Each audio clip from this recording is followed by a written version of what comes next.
Hi everybody, it's Taigu speaking, Tree Leaf. And today, before even going into the 10 ox herding pictures and verses, I'd like to comment a bit about how to read. I know we can all read, but how to read Zen texts and Zen Sutra. You see, we often go and fetch answers. We fish for answers. We're eager to find answers.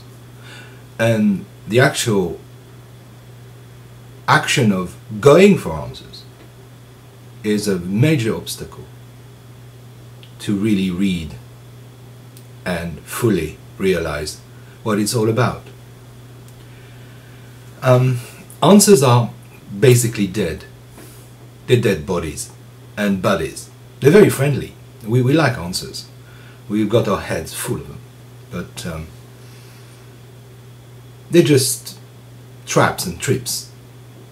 And the more we try to provide answers to things, the more we do not let reality touch us. The way to live with a question is not to answer it. The way to live with a question is to actually let it bloom until it becomes real. It becomes flesh and blood. It becomes your own body-mind, here and now. So the answer of the koan is not in words. In our Soto Zen tradition, we do not really answer with words. We might. I mean, in the past, teachers used to do it. But these days, we basically sit and we've got our daily life to actually provide a real field for this blossoming. It's a tremendously interesting story. Back in the 60s, there was a famous doctor, Darix, French, I should say Durix, and he was very, very fond of Japan, and he traveled there many times. And once he was in Mampokuji, visiting the temple of Obaku School. It's a very, very delightful scene. It's very close to Uji and Koshoji, first temple of Dogen. It's not far from there. And he was having a tea in a room of the abbot, an old man, very, very wise and very, very peaceful. And it was a very uninformal, I should say, situation. And at one point, the old man, the abbot, asked the guy, the French guy, "Where are you from?" And he says, "I'm from Morocco." He was from Morocco, indeed. He was living there, and I think he was an eye specialist, an eye doctor, and he was living in Marrakesh. And he said, "How is it like in Morocco?" And he said, "Well, you see, Morocco is a beautiful country. The houses of the Medina are just white, and the sea is very blue, and the desert is great, and you've got very nice fruits and oranges." And suddenly the question came again. But this time, he could hear it going rough right in him. And the answer came out without even him thinking. And the same words were uttered, but this time they were alive. As he recalled it, he said, "I could almost taste the oranges. I could almost feel the touch of the sand. I could just put my hand into the water, into the sea, and I could have my eyes seeing the beautiful white of the old city." The answer was not really in words. It was reality itself. Morocco was in the room of that abbot in Mampokuji. Now, if you take these 10 ox-herding pictures, and if you open the book and try to flick through the pages and think, what does that mean? You're getting nowhere. Nowhere. That's not the point. That's absolutely not the point. In Zen, poems and sutra and texts are living questions, and we have to allow them to ring us, just like this. but we've got to be hollow. If the belly's full, nothing comes out. It's dead sound.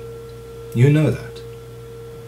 So the process of reading, the process of understanding, is not trying to reach out for answers, trying to fish things, to explore, trying to find the riddles and make things clear. No, actually, it's to allow, for instance, Shobogenzo to read you. You don't read the text, it reads you.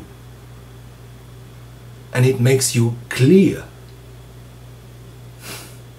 You see, the process is perfectly the opposite of what we would be doing in university, trying to find out what's hidden beyond the text. So, allow the pictures, allow the poems to bring you ready. Don't try to answer them. Don't try to think, oh, that's it, that's what it means. So at first stage of the path, because there's no first stage anyway. It's not about stages. We'll see that later. Or not essentially about stages. So please, do not try to project your own vision of the path. Do not try to cover these beautiful questions with muddy pause and answers. Do not soil this beauty, this day. Now there is a machine going out there. It's beautiful as it is. As beautiful as a bird singing, for me. If I allow it to be, without commenting on it. No, I don't like machines. I don't like that mechanical sound. I can always go about doing that, you know, on and on and on and on. I'm very gifted. Don't you worry. I mean, exactly like everybody else.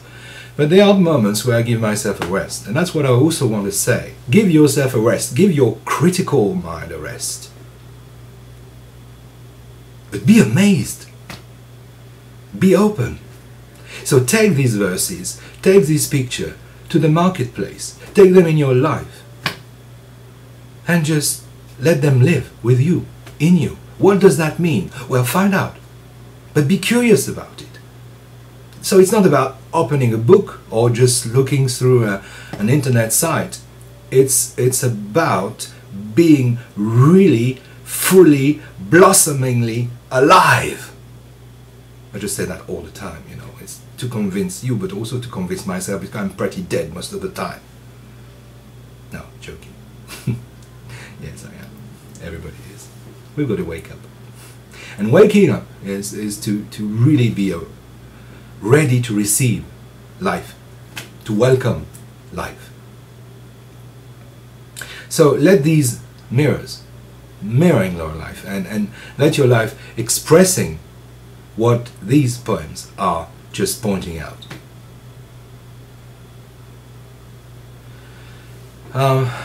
Now it's important because we cannot quote Shobogenzo, you know, to actually make a point. This is useless. Dogen said this, Dogen said that, and Shobogenzo is not the Bible. Shobogenzo is something that every time you read it is just poking you. Yeah, I mean, is that you Kant spoke about poking? I mean, yeah, that kind of thing, you know, pokes you. Poof. Hey, or a tap in the back. Poof. So allow Shobogenzo, allow these texts to challenge you, cuddle you, hit you, poke you, stroke you, whatever. But it's got to do